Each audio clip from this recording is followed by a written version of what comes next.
हमेशा जिकिर करो मुमिन गाफिल थाइको ना। हमेशा जिकिर करो मुमिन गाफिल थाइको ना। जिकिर करছেন मूसा नबी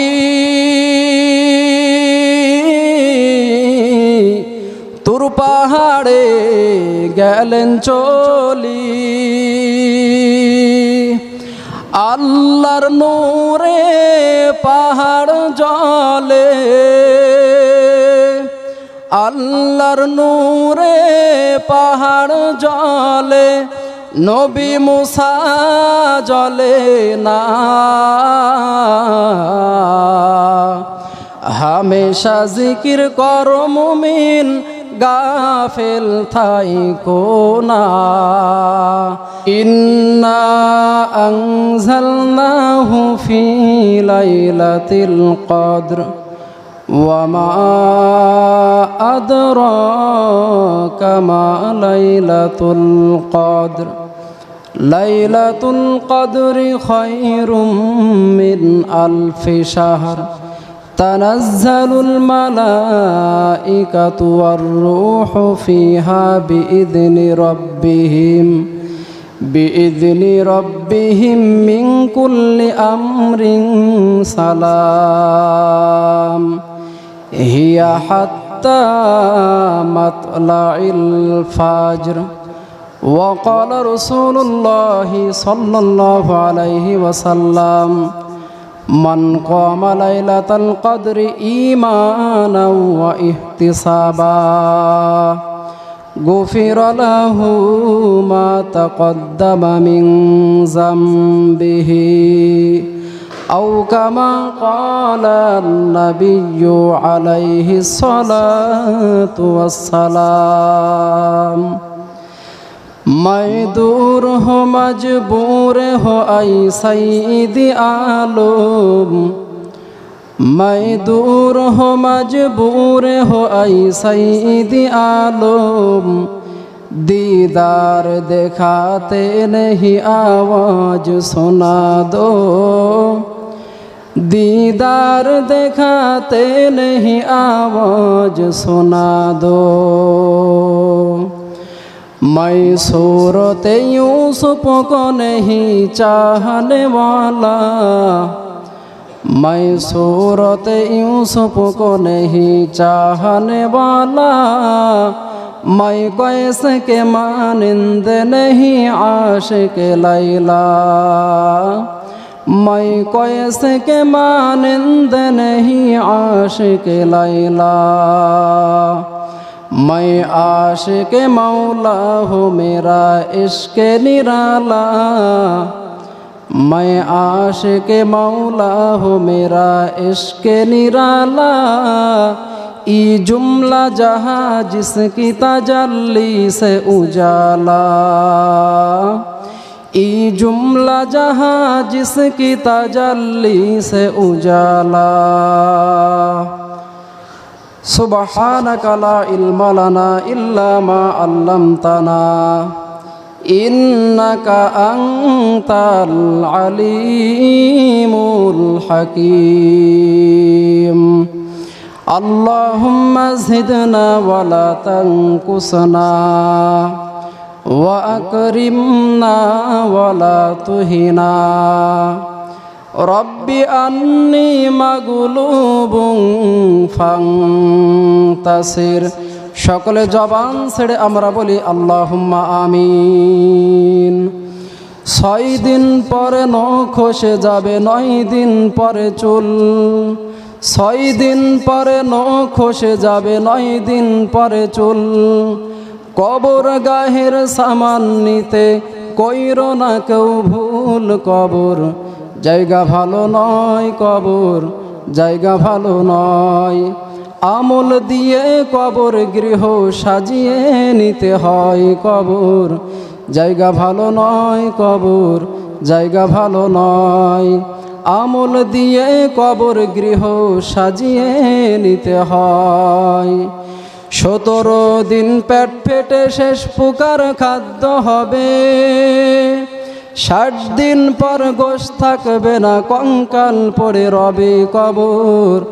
জায়গা ভালো নয় কবর, জায়গা ভালো নয়। আমল দিয়ে কবর গৃহ সাজিয়ে নিতে হয়। 90 দিন হাড়গুলি সব আলাদা হয়ে রয় কবর। জায়গা ভালো নয় কবর, জায়গা ভালো নয়। আমল দিয়ে কবর গৃহ সাজিয়ে নিতে হয়। আলহামদুলিল্লাহ। আল্লাহ তাবারক তাআলার দরবারে লাখো কোটি শুকরিয়া যে আল্লাহ তাআলা ফিতনার জামানায় অসংখ্য অগণিত মানুষের মধ্য থেকে আপনাকে আমাকে যাচাই বাছাই করে শারীরিক সুস্থতা দিয়ে জুমআর দিন হাজির হয়ে কিছু কথা বলার এবং কিছু কথা শোনার মতো যে আল্লাহ তৌফিক দান করেছেন, ওই আল্লাহ তাআলার দরবারে শুকরিয়া তান কালিমত শুকর উচ্চ কণ্ঠে আমরা বলি আলহামদুলিল্লাহ। লক্ষ কোটি দরুদ সালাম বর্ষিত হোক বিশ্ব মানবতার কান্ডারি সৈয়দুল মুরসালিন রহমাতুল্লিল আলামিন শফিউল মুসলিমিন খাতামুন নবিয়্যিন মুহাম্মদ রাসূলুল্লাহ, সকল বলি সাল্লাল্লাহু আলাইহি ওয়াসাল্লাম। সম্মানিত মুসল্লিয়ানে কেরাম, রমজান মাস অত্যন্ত বরকতের মাস। এই মাস দেখতে দেখতে আমাদের থেকে রহমতের 10 দিন শেষ হয়ে গেছে, মাগফিরাতের 10 দিন আমাদের থেকে বিদায় নিয়ে গিয়েছে এবং নাজাতের দিন চলতেছে। আমরা রমজান মাস, এই মাসে কি পরিমাণ রহমত অর্জন করতে পারলাম, আল্লাহর কাছে আমি আপনি নিজেকে ক্ষমা করাইতে পারলাম কিনা, এটা চিন্তার বিষয়, ভাবার বিষয় আছে। রমজান মাসের শেষ দশকে নবীজি সাল্লাল্লাহু আলাইহি ওয়াসাল্লাম হাদিস শরীফের মধ্যে নবীজি বলেন, তোমরা লাইলাতুল কদর তালাশের উদ্দেশ্যে বেজোড় রাতগুলোতে তোমরা লাইলাতুল কদর তালাশ করিও। কেন তালাশ করবা? এই রাতের অনেক গুরুত্ব আছে, এই রাতের অনেক দাম আছে, যার কারণে আমি আপনাদের সামনে কোরআনে হাকিমের ভিতরে 114টি সূরা আছে। 114টি সূরার ভিতরে আল্লাহ পাক রব্বুল আলামিন এমন একটা সূরা দিয়ে দিলেন, যেই সূরার নাম আল্লাহ লাইলাতুল কদর তথা শবে কদর হিসাবে আখ্যায়িত করেছেন। শবে কদরের দাম আল্লাহর কাছে বেশি। কেন? আল্লাহ পাক বলেন, ইন্না আনজালনাহু ফি লাইলাতিল কদর ওয়া মা আদরাকা মা লাইলাতুল কদর লাইলাতুল কদরি খায়রুম মিন আলফি শাহর। আল্লাহ পাক রব্বুল আলামিন বলেন, লাইলাতুল কদরে আমি আল্লাহ পবিত্র কোরআন নাজিল জিবরাইল আমিনের মাধ্যমে নবীজির নিকটে আমি আল্লাহ 30 পারা কোরআন নাজিল করলাম। জোরে বলেন সুবহানাল্লাহ। কোরআনে কারীম নাজিল, এই আয়াত নাজিল হওয়ার পরে আয়াতের শানে নুজুল আসছে। আপনার আমার নবী মুহাম্মদুর রাসূলুল্লাহ সাল্লাল্লাহু আলাইহি ওয়াসাল্লাম সাহাবায়ে কেরামদেরকে নিয়ে বসা আছেন এক জায়গায়। বসা এমন অবস্থায় নবীজি আগের যুগের অর্থাৎ বনি ইসরায়েলের এক ব্যক্তির ঘটনা তিনি বর্ণনা করে জানায় দেন, ও সাহাবায়ে কেরাম, দেখো বনি ইসরায়েলের ভিতরে একজন আল্লাহর বান্দা ছিল, যেই বান্দা 80,000 বছর পর্যন্ত আল্লাহর ইবাদত বন্দেগী করেছে। তো নবীজি যখন কথাগুলি বলতেছেন, সাহাবায়ে কেরাম দিল দিয়ে শুনতেছেন। মুসলমান ইমানদার, আপনার আমার মায়ার নবী রহমাতুল্লিল আলামিন সাহাবীদের মাঝে আগের জামানার মানুষের ঘটনা তুলে ধরলেন। বনি ইসরায়েলের এক আল্লাহর বান্দার ঘটনা তুলে ধরে জানা দেন, ও আমার সাহাবায়ে কেরাম ভালো করে শোনো। বনি ইসরায়েলের ভিতরে এক আল্লাহর বান্দা ছিল যুবক। ওই আল্লাহর বান্দা 80,000 বছর পর্যন্ত আল্লাহর ইবাদত করেছেন। এক পর্যায়ে সাহাবায়ে কেরামদেরকে নবী শোনাইলেন, রাতের বেলা আল্লাহর বান্দা বসে বসে শুয়ে শুয়ে সময়টা কাটায় নাই, বরং রাতের বেলা সে বসে বসে দাঁড়িয়ে আল্লাহ পাকের ইবাদতের সময়টা কাটাইছেন। এর নবীর উম্মতের দল মায়ার নবী রহমাতুল্লিল আলামিন ডেকে বললেন, ও সাহাবায়ে কেরাম, দেখো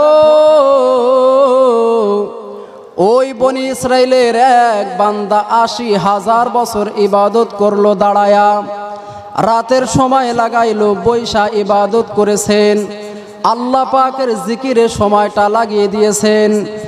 এক পর্যায়ে নবীজি সাল্লাল্লাহু আলাইহি ওয়াসাল্লাম বলেন, শুধু তাই নয়, বরং আল্লাহর বান্দা দিনের বেলা রোজা রেখেছেন, শুধু তাই নয়, আল্লাহর বান্দা জিহাদের সময়টারে কাজে লাগাই দিয়েছে ৮০,০০০ বছর। সাহাবায়ে কেরাম দিলটা বড় ছোট হয়ে গেল। নবী আমার, আপনি বলেছেন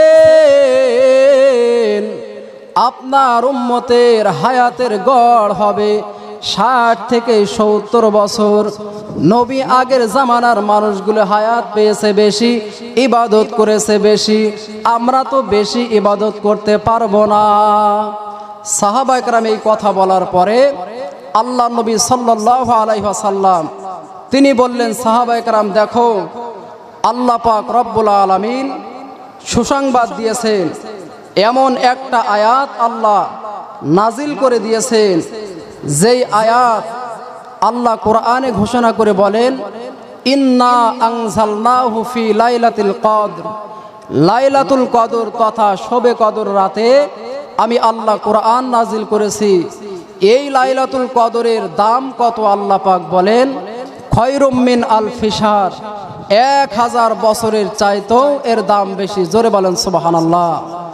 বনি ইসরাইলের ওই ঘটনা দ্বারা নবীজি সাহাবীদের বুঝাইলেন যে, সাহাবায়ে কেরাম দেখো, তোমরা যদি লাইলাতুল কদর তথা শবে কদর তালাশের উদ্দেশ্যে আল্লাহ পাকের দরবারে ইবাদত বন্দেগী করো, তো আমার আল্লাহ খুশি হইয়া তোমাদের জন্য আমার আল্লাহ স্পেশাল ভাবে তারা যেই পরিমাণ সওয়াব অর্জন করেছিল তার চাইতে হাজার হাজার লক্ষ কোটি কোটি সওয়াব আল্লাহ তোমার আমল নামায় লিখিয়া দিবেন। সুবহানাল্লাহ।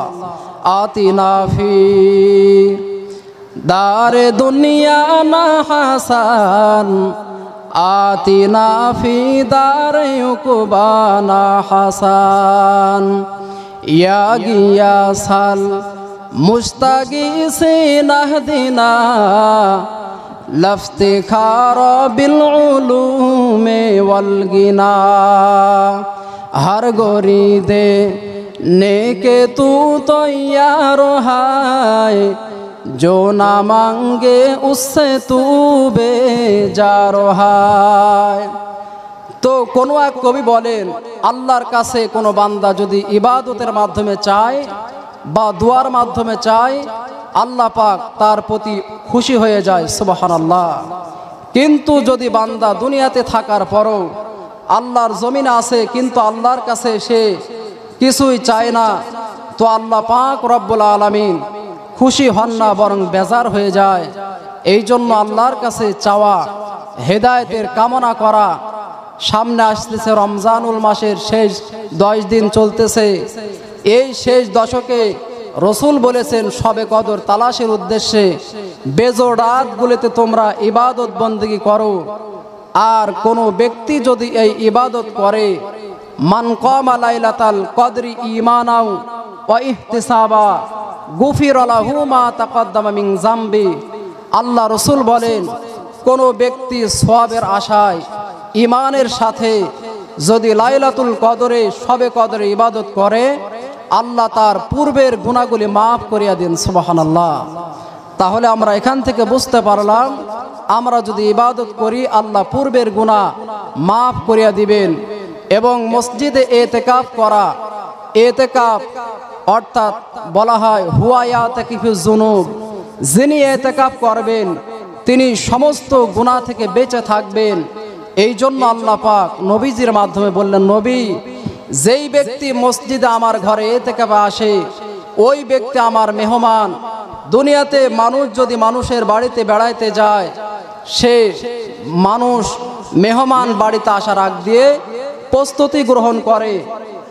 আমার বান্দা যখন সব ঝামেলা ফালায়া আমার রাস্তায় আসবে, আমার পথে আসবে, আমার ঘরে আসবে, আমার বান্দাকে আমি আল্লাহ লাইলাতুল কদর আমার বান্দার নসিবে লিখায়া আমার বান্দাকে নিষ্পাপ বেগুনা একজন সন্তান যখন মায়ের গর্ভ থেকে এই পৃথিবীতে আসে তো তার কোনো গুনাহ থাকে না। আল্লাহ পাক বলেন, আমার কোনো বান্দা যদি আসে, আসার পরে সে যদি 10 দিন এতেকাফ করে, 10 দিন এতেকাফের বিনিময় আমার বান্দার আমল নামায় আমি আল্লাহ 2টা কবুল হজের সওয়াব লিখায় দিব, 2টা উমরার সওয়াব লিখায় দিব। জোরে বলেন সুবহানাল্লাহ। শুধু তাই নয়, আমার বান্দাকে আমি নিষ্পাপ বানায়া বাড়িতে পাঠায় দেব। জোরে বলেন সুবহানাল্লাহ। তাহলে এতেকাফ করার দ্বারা অত্যন্ত বড় ফজিলত। যেই আমল আমি আপনি এতেকাফ করার আগে করতে চাইতাম কিন্তু সুযোগ ছিল, এতেকাফ করার পরে ওই আমল ভালো করতে পারবো না। এই জন্য আল্লাহ পাক বলেন, যেই আমল আমার বান্দা মসজিদে ঢোকার আগে করতে পারতো, জানাজায় শরীক হইতে পারতো, বান্দা অসুস্থ মানুষকে দেখতে যেতে পারতো, দান সদকা করতে পারতো, আমার বান্দা আমার ঘরে ঢুকেছে, এখন আর ওই আমলগুলো করতে পারে না। তাতে কি হয়েছে? আমার বান্দার ওই আমলগুলির নেকিও আমি আল্লাহ তার আমল নামায় লিখে দেব। সুবহানাল্লাহ। তাহলে এখান থেকে বুঝতে পারলাম এতেকাফের বড় ফজিলত। আল্লাহ রাসূল সাল্লাল্লাহু আলাইহি ওয়াসাল্লাম হাদিস শরীফের ভিতরে বলেন, একদিন তুমি এতেকাফ করো। নবীজি সাল্লাল্লাহু আলাইহি ওয়াসাল্লাম হাদিস শরীফের ভিতরে জানা দিয়েছেন, আমার কোনো উম্মত যদি একদিন আল্লাহ রাস্তায় ইতিকাফ করে, আল্লাহ পাক রব্বুল আলামিন 3 খন্দক জাহান্নাম তার থেকে দূরে সরায় দিবে। সুবহানাল্লাহ। সাহাবা একরাম প্রশ্ন করে, পয়গম্বর 1 খন্দক দূরত্ব জাহান্নাম কতটুকু? নবীজি আমার ডেকে বলেছিলেন, আসমান জমিনের মধ্যে যত পরিমাণ ডিফারেন্স ফাঁকা জায়গা আছে, এই ফাঁকা জায়গা পরিমাণ আমি আমার বান্দাকে জাহান্নাম থেকে সরায় দিব। সুবহানাল্লাহ। তাহলে আল্লাহ পাক আসমান জমিন পরিমাণ 1 খন্দক সমপরিমাণ হয়ে গেল। কোনো ব্যক্তি যদি 10 দিন এতেকাফে বসে, আল্লাহ পাক তাকে অনেক দূর পর্যন্ত জাহান্নাম থেকে সরায় দিবে। এই জন্য এতেকাফে যারা আছে, আলহামদুলিল্লাহ, আল্লাহ তাআলার দরবারে তাদের জন্য আমরা দোয়া করব, আগামীতেও সামনেতে যেন তারা আবার থাকতে পারে। আর আমরা প্রস্তুতি গ্রহণ করব। এই সামনে আসবে আমাদের যেই দশকে আমরা উপস্থিত হয়েছি, এই দশকের ভিতরে লাইলাতুল কদর, শবে কদর আছে। এই শবে কদর তালাশের উদ্দেশ্যে আমরা আল্লাহর দরবারে ইবাদত বন্দেগী করব। বেশি পরিমাণ বেজোড় রাতগুলোতে নফল নামাজ পড়ব, জিকির করব, তসবিহ তাহলিল করব। জিকির প্রত্যেকটা পয়গম্বর আল্লাহর দরবারে জিকির করেছেন। জিকির ছাড়া কেউ দুনিয়াতে খালি থাকতে পারে নাই। একটা রোজার দাম কত? কিতাবের মধ্যে আসছে, হায়াতুল হাইওয়ান নামক কিতাবের ভিতরে আসছে, দুনিয়াতে যত পশু পাখি আছে সকল পশু পাখির ভিতরে কাকের হায়াত অনেক লম্বা। একটা কাকের হায়াত সর্বনিম্ন 1000 বছর। এই 1000 বছর একটা কাক মুসলমান ইমানদার, কিতাবের ভিতরে উল্লেখ আছে, একটা জন্মগত কাক জন্মের সূচনা থেকে উড়তে উড়তে যত দূর গেলে সে বুড়া হয়ে যায়, এত দূর পর্যন্ত একটা রোজাদারের জন্য আল্লাহ জাহান্নাম থেকে তাকে দূরে সরায় দিবে। সুবহানাল্লাহ। তাহলে এই পরিমাণ দূরত্ব আল্লাহ জাহান্নাম থেকে তাকে রাখবে একটা রোজার বিনিময়। যদি আমরা 30টা রোজা রাখি, তাহলে আল্লাহ পাক আমাদেরকে কত দূর পর্যন্ত জাহান্নামের আগুন থেকে সরায় দিবে। আমরা যদি আল্লাহর দরবারে রহমতের 10 দিন চলে গেল, মাগফিরাতের 10 দিন চলে গেল, এরপরে আমাদের সামনে রয়েছে নাজাতের দিন। এই নাজাতের দিনগুলিতে আমরা নাজাত পেলাম কিনা আপনার আমার জন্য বড় টেনশনের ব্যাপার, বড় চিন্তার ব্যাপার। আল্লাহর দরবারে বেশি বেশি তওবা করা, জিকির আজগার করা। হামেশা জিকির করো মুমিন, গাফেল থাইকো না। হামেশা জিকির করো মুমিন, গাফেল থাইকো না। জিকির করছেন মুসা নবী, তুর পাহাড়ে গেলেন চলি। আল্লাহর নূরে পাহাড় জ্বলে, আল্লাহর নূরে পাহাড় জ্বলে, নবী মুসা জ্বলে না। হামেশা জিকির করো মুমিন, গাফেল থাইকো না। হামেশা জিকির করো মুমিন, গাফেল থাইকো না। জিকির করছেন ইব্রাহিম নবী,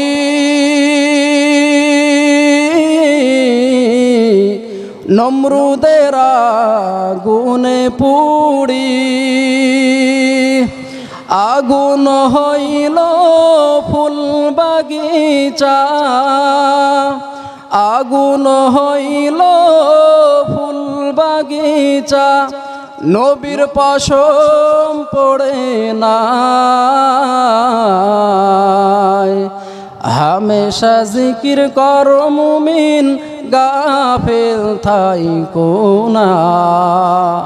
সর্বদা আল্লাহ পাকের জিকির করা।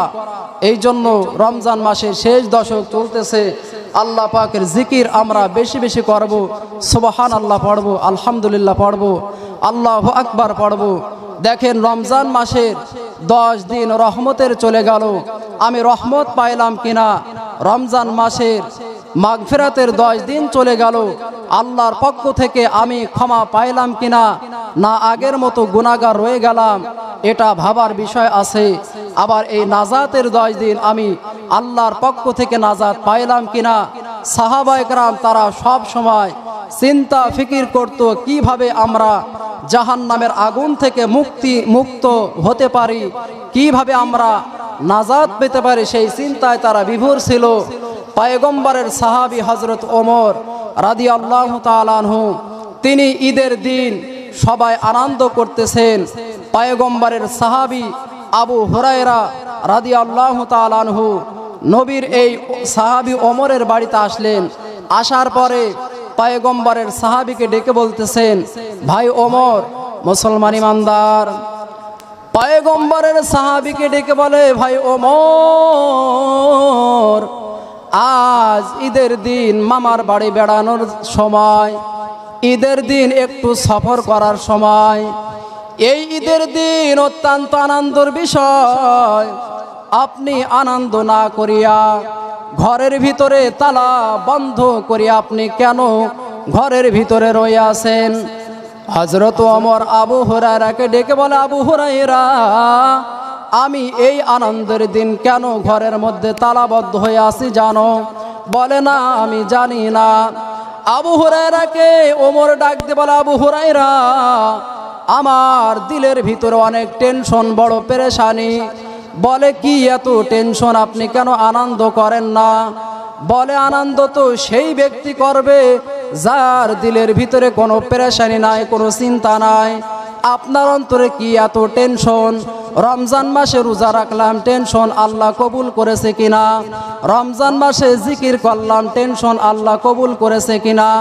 রমজান মাসে তারাবির নামাজ পড়লাম, টেনশন আল্লাহ কবুল করেছে কিনা? নবীর সাহাবী আবু হুরায়রা ডেকে বলে, ভাই গো, আপনি না জান্নাত প্রাপ্ত একজন সাহাবী। হযরত ওমর চোখের পানি ছেড়ে কেঁদে ডেকে বলে, ভাই গো, আল্লাহ যদি হাসরের ময়দানে ডাক দে বলে, ওমর, আমি আল্লাহ সার্টিফিকেট দিয়েছিলাম বলে আমল থেকে দূরে সরেছিলে, অন্তরে টেনশন রাখো নাই। এই জন্য আমি বড় ভয় পাই, না জানে আমার ইবাদতগুলি নষ্ট হয়ে গেল, আল্লাহ কবুল করলো না। এই জন্য ভাইরা আমার, এখান থেকেও আমাদের শিক্ষণীয় বিষয় আছে। আমরা আল্লাহর দরবারে বেশি বেশি দোয়া করব, আল্লাহ যেন আমাদেরকে ক্ষমা করে দেন, নাজাতের ঘোষণা দেন, আল্লাহ যেন আমাদেরকে মাফ করে দেন, জাহান্নামের আগুন থেকে যেন আমরা বাঁচতে পারি। দেখেন আজ আমরা জিন্দা আছি, কিন্তু কয়েকদিন পরে অন্ধকার কবরের এখন আযাব বন্ধ হয়ে আছে, আর 7-8 দিন পরে অন্ধকার কবরে যাদের আযাব চলতেছিল আবার সেই আযাবগুলি শুরু হয়ে যাবে। জাহান্নামের আগুন দাউ দাউ করে আবার তাদেরকে জ্বালাবে, অন্ধকারের কবরের সাপগুলো তাদেরকে দংশন করবে। এই জন্য যারা জাহান্নামী তারা বারবার চোখের পানি ছেড়ে কাঁদে, আপনার আমার কাছে দোয়া চায়, বলে হে সন্তান, তোমরা দুনিয়াতে আসো, আমাদের জন্য সওয়াব পাঠাও, আমাদের জন্য নেকি পাঠাও, আমাদের জন্য সওয়াব যদি পাঠাও কবরে শান্তিতে থাকতে পারবো। ও সন্তান, যেই ঘরে তুমি আজ মালিক বলে দাবি করো, ওই ঘরের মালিক আমি একদিন ছিলাম, আজ আমি কবরের বাসিন্দা। তোমাদের জন্য আমি আমল নিয়ে আসতে পারি নাই, বরং তোমরা আজ আমার জন্য, বাবা মায়ের জন্য তোমরা রমজান মাস পেয়েছো, বড় বরকতের মাস, আমাদের জন্য একটু দোয়া করো। এক পর্যায়ে তারা চোখের পানি ছেড়ে ছেড়ে কান্দে আর এই কথা বলে। কিন্তু আমরা সন্তান হিসাবে আমার আপনার বাবার জন্য, মায়ের জন্য, তারা অনেকে কবরে আছে, অনেকের বাবা মা, এই মায়ের জন্য কি আমরা কি সওয়াব পাঠাইলাম। এই রমজান মাস চলে যাইতেছে, বড় বরকতের মাস, রহমতের মাস, নাজাতের মাস। এই জন্য এখনো সময় আছে, কোরআন তেলাওয়াত করেন, করে সওয়াবকে মা বাবার জন্য পাঠায় দেন। কবরস্থানে যান, বারবার চোখের পানি ছেড়ে রব্বির হামহুমা কামা রব্বায়ানি সগীরা বলে আল্লাহর দরবারে দোয়া করেন। বারবার ওই মা বাবার জন্য কোরআনে কারিম খতম করে দোয়া করেন। বারবার সুবহানাল্লাহ আপনি যা পারেন পড়ে আল্লাহর দরবারে তাদের জন্য দোয়া করেন। আল্লাহ চাইলে আপনার আমার মা বাবার কবরটাকে শান্তি দিতে পারে। এই জন্য আমরা দোয়া করব। সম্মানিত মুসল্লিন একরাম, সামনে ঈদ উল ফিতরের দিন আছে। এই ঈদ উল ফিতরের দিনে কিছু সুন্নত আমল আছে। 1 নম্বর সুন্নত আমল হলো, রমজান মাস চলে যাবে আর 7-8 দিন বাকি, ঈদ উল ফিতরের চাঁদ দেখা, এটা নবীজির সুন্নত। যখন শাওয়াল মাসের শুরু হয়ে যাবে, ঈদ উল ফিতরের চাঁদ আমরা সবাই দেখার চেষ্টা করব।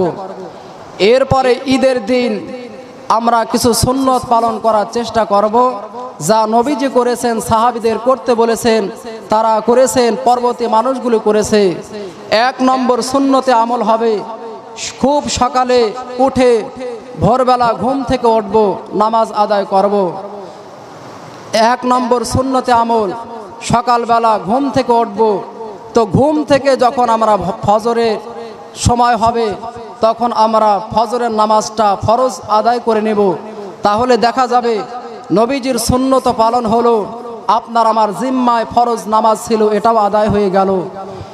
এরপরে মিসওয়াক করব, 2 নম্বর সুন্নত। এরপরে ওযু ও গোসল করে করব।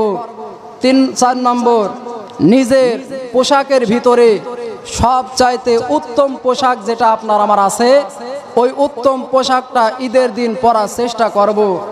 5 নম্বর, সুগন্ধি তথা আতর আমরা খুশবু ব্যবহার করব।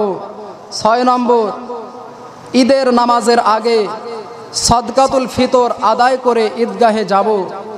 এরপরে সুন্নত, ঈদের নামাজে যাওয়ার আগে মিষ্টি জাতীয় কিছু খাবার খেয়ে ঈদগাহে যাওয়া, এটা সুন্নত। ঈদগাহে হেঁটে হেঁটে যাওয়া, বাহনে সাইকেল মোটর সাইকেলে না যাওয়া, এটা সুন্নত। এক রাস্তা দিয়ে ঈদগাহে যাওয়া, অন্য রাস্তা দিয়ে ঈদগাহ থেকে বাড়িতে ফেরা, এটা নবীজির সুন্নত, আমরা পালন করার চেষ্টা করব। ঈদের নামাজ ঈদগাহে পড়া, এটা সুন্নত।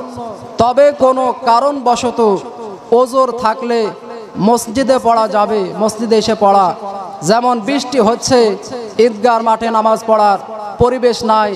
এখন আমরা মসজিদে এসে ঈদের নামাজ আদায় করে নিতে পারবো। ঈদের নামাজ ঈদগাহে পড়া, আস্তে আস্তে আমরা ঈদুল ফিতরের দিন তাকবীর পড়তে পড়তে ঈদগাহে যাব। আল্লাহু আকবার, আল্লাহু আকবার, লা ইলাহা ইল্লাল্লাহু, আল্লাহু আকবার, আল্লাহু আকবার, ওয়ালিল্লাহিল হামদ। তাহলে এই তাকবীরগুলো পড়তে পড়তে আমরা ঈদগাহের মাঠে যাব। এটা নবীজির সুন্নত। আমরা এই সুন্নতগুলি পালন করার চেষ্টা করব। আল্লাহ পাক আমাদের সকলকে তৌফিক দান করেন, বলেন আমিন। সম্মানিত মুসল্লিয়ানে কেরাম, আলোচনা শুরুতেই বলেছিলাম রমজানের শেষ দশক চলতেছে। এই শেষ দশকের ভিতরে একটা রাত আছে, লাইলাতুল কদর, শবে কদর। এই শবে কদর তালাশে শুধুমাত্র আমরা 27 রাত্রেই যে শবে কদর হবে নির্ধারিত এটা না, বরং নবীজি বলে দিয়েছেন তোমরা বেজোড় রাতগুলোতে শবে কদর তালাশ করিও। 21 রাত আমাদের থেকে বিদায় নিয়েছে বেজোড় রাত, এরপরে 23 রাত বিদায় নিয়েছে, 25 রাত সামনে আছে, আমরা বেশি বেশি ইবাদত করব। 27 রাত আমরা বেশি ইবাদত করব। 29 রাত, এই রাতে আমরা এই বেজোড় রাতগুলো আমরা গুরুত্ব দিব। আল্লাহ পাক সকলকে আমরা যেন শবে কদর পাইতে পারি সেই তৌফিক আল্লাহ দান করেন, আমিন। এই জন্য আল্লাহ পাকের দরবারে শুকরিয়া আদায় করা যে আল্লাহ পাক রমজানের এই 23তম রোজায় আমাদেরকে হাজির করে দিয়েছেন। অনেকে গত বছর আমাদের সাথে ছিল, আজ তারা কিন্তু কবরের বাসিন্দা, আমাদের সাথে নাই। আবার আমরা এই বছর উপস্থিত হয়ে আছি, রোজা রাখতে পারছি, তারাবির নামাজ পড়তে পারছি, অত্যন্ত সৌভাগ্যের ব্যাপার। কিন্তু আগামী বছর তারাবির নামাজ পড়তে পারবো কিনা আপনার আমার কারো জানা নাই। এই জন্য এই রাতে এই আর মাত্র 7টা-8টা দিন আমরা যেন আল্লাহর দরবার থেকে নিজেকে মুক্ত করতে পারি, জাহান্নামের আগুন থেকে, হিংসা বিদ্বেষ থেকে, জুলুম অন্যায় অত্যাচার থেকে নিজেকে ফেরানো, গীবত শিকায়েত থেকে নিজেকে ফেরানো, মানুষের মধ্যে যেন ভালোবাসা হৃদ্রতা পয়দা হয় সেই চেষ্টা করা। আল্লাহ রাসূল বলেন খাঁটি মুসলমান ওই ব্যক্তি যার হাত ও মুখ হইতে অপর মুসলমান নিরাপদ থাকে। আপনার আমার মুখ, আপনার আমার হাত থেকে যদি অপর ভাই নিরাপদ না থাকে, তাহলে আমি আপনি সারা জীবন নামাজ পড়ে যাব, সারা জীবন দান সদকা করব, খাঁটি মুসলমান হতে পারবো না। আল্লাহ পাক আমাদের সকলকে খাঁটি মুসলমান হয়ে কবরে যাওয়া তৌফিক দান করেন, আমিন।